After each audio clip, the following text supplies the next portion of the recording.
Hi guys, it's Jamie here with more of the Dephemerember challenge. With day 8, I felt the way I did it to fit with my mother's boho journal made it very, very simple, and it would have been a short video with hardly any demonstration aspect to it because I don't use a screen record to show you how I manipulated the images on to create that postcard. Therefore, I did day 9 at the same time so that there would be a longer, slightly more comprehensive video. The business side of YouTube says that I should remind you about potentially subscribing to the channel, giving this video a thumbs up so it reaches more people, and leaving a comment. But it's far more interesting for you if we just go back in time to the start of day 8 and day 9. So day 8 was Snow Woman and doily, and day 9 is tea and envelope. Day 8, Snow Woman, I went into the Pixar app and I manipulated or played with a photo of my daughter in Landor in the Himalayas at my cousin's hotel in the Himalayas. And I changed that photo to like black and white vintage. Then I added an oil painting effect, then some snow and some snowy borders. And then I added the snow woman who's in the Indian sari. And then I put it all onto a postcard template. So that is, apart from the paper doily, that's the snow woman aspect done.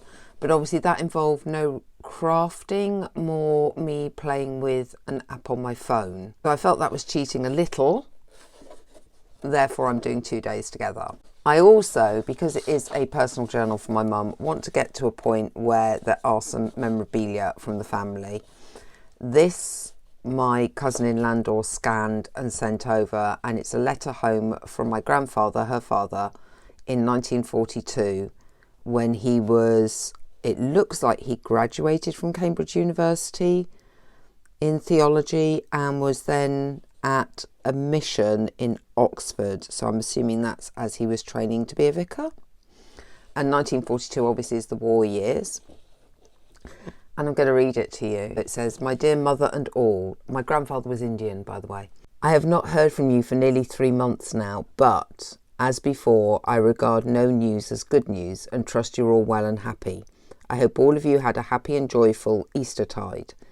In view of the Japanese threat, I am considerably conscious about you, but pray that you may be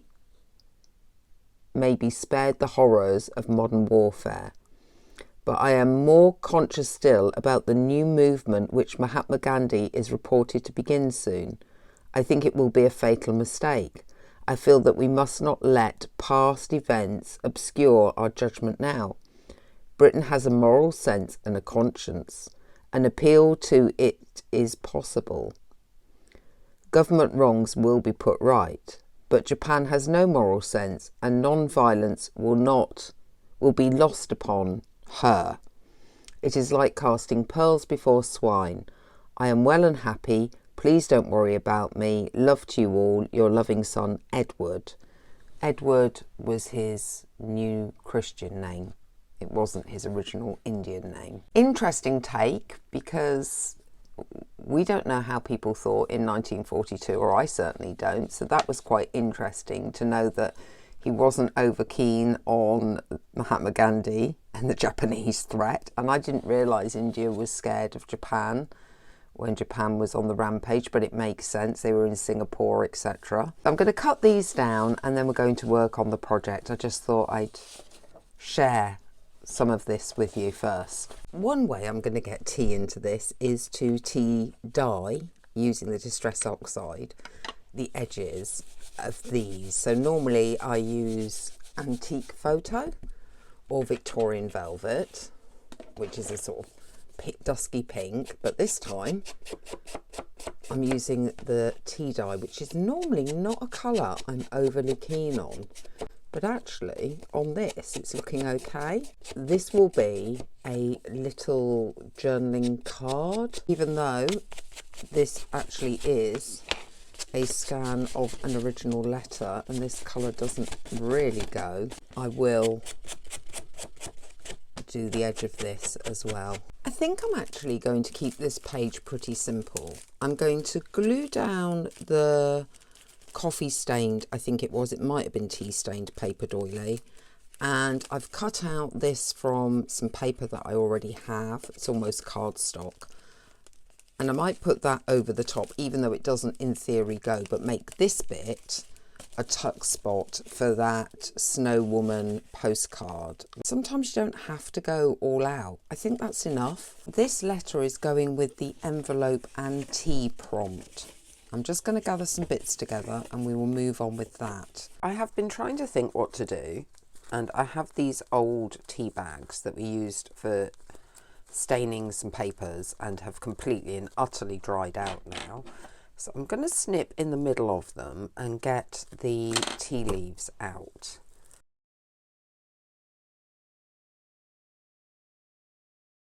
This is a massive experiment. I don't know if this is going to work. If it doesn't, we'll go back to brown tea leaves.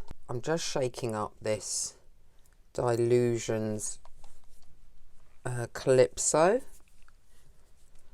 which is teal coloured. I've got a feeling this is going to be too dark. Let's test it and see what happens. Well, the teal colour's lovely, but it's just turned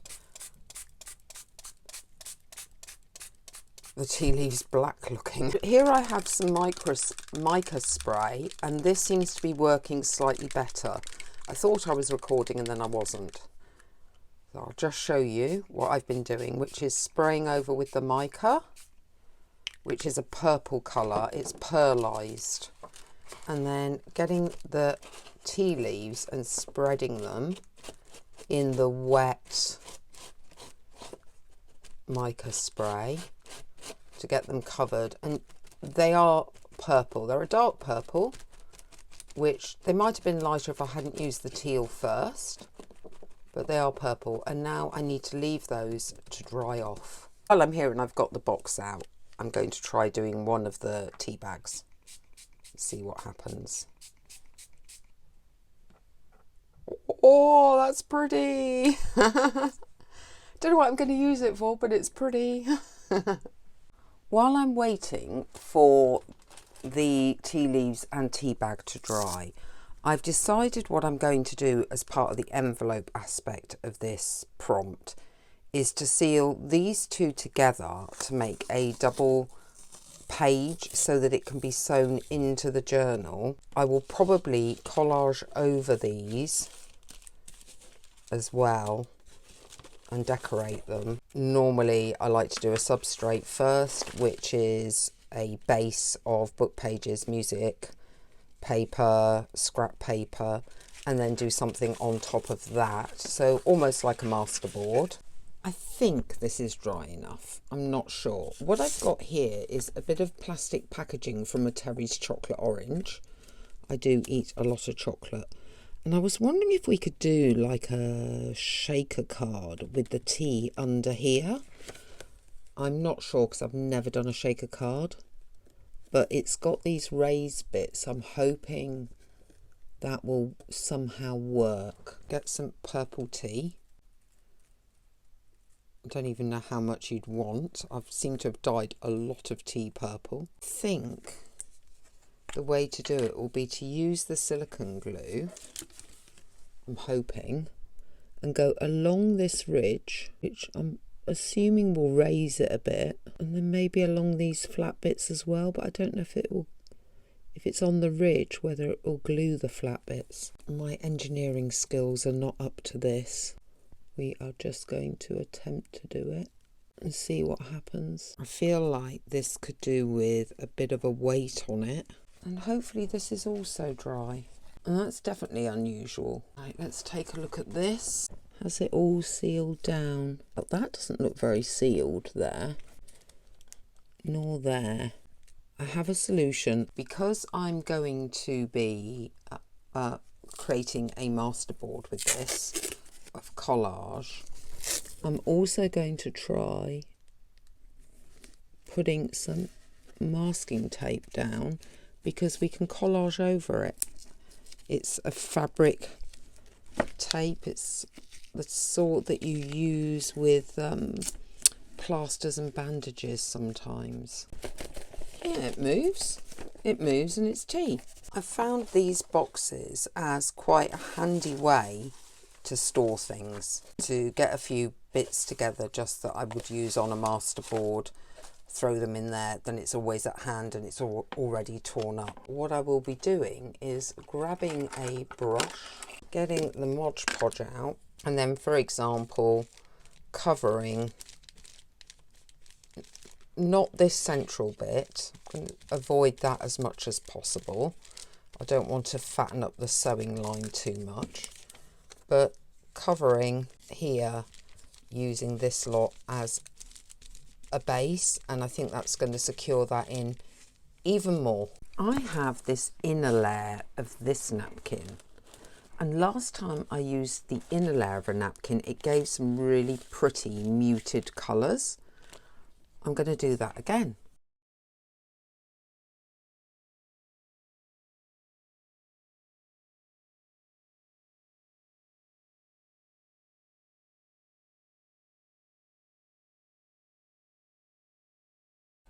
Going over the top with the Mod Podge as well, and I will do this side, and I know it doesn't fully meet that end, but we can always do a bit of sari silk or something down there. While off camera, I've put together some bits that weren't necessarily relevant to the prompt or not part of what I was doing for the prompt, but I wanted to vaguely complete this booklet that's going to go into the journal.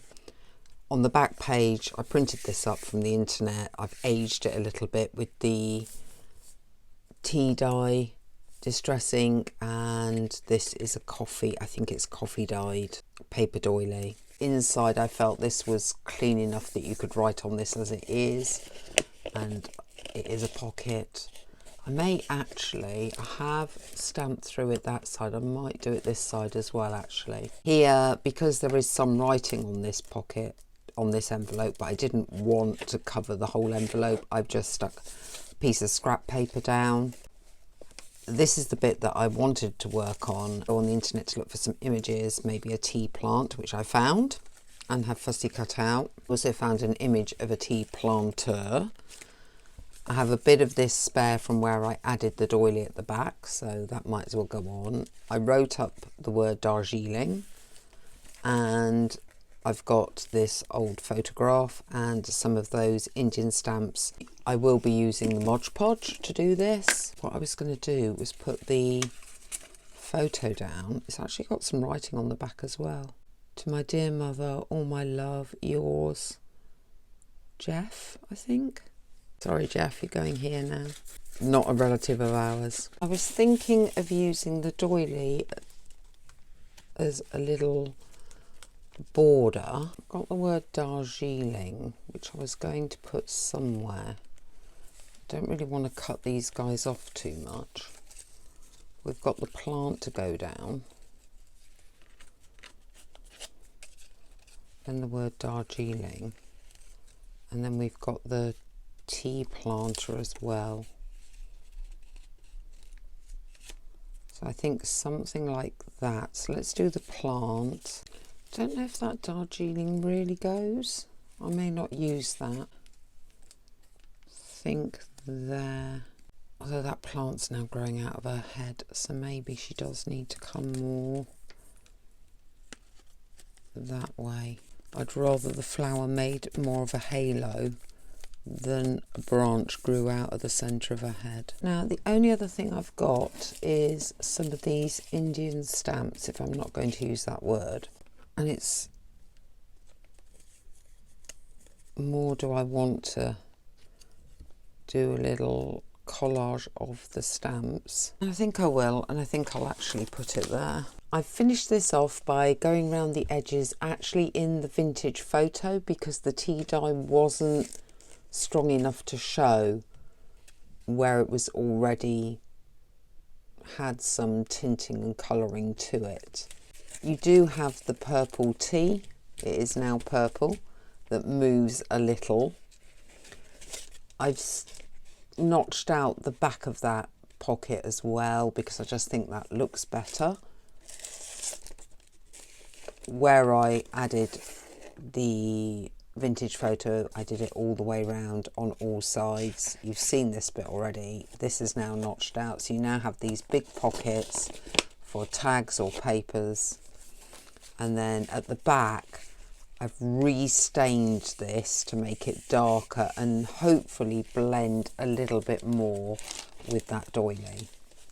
So that was day 9. This was day 8 with the postcard with the snow woman and my daughter in Landor. A more basic interpretation of those prompts. We will move on to day 10 shortly. Meanwhile, if you have enjoyed this video, please give it a thumbs up. It does help other people on the YouTube see the video. Let me know what you think of these projects in the comments below, and if you're not already, please consider subscribing to the channel, and I will see you next time.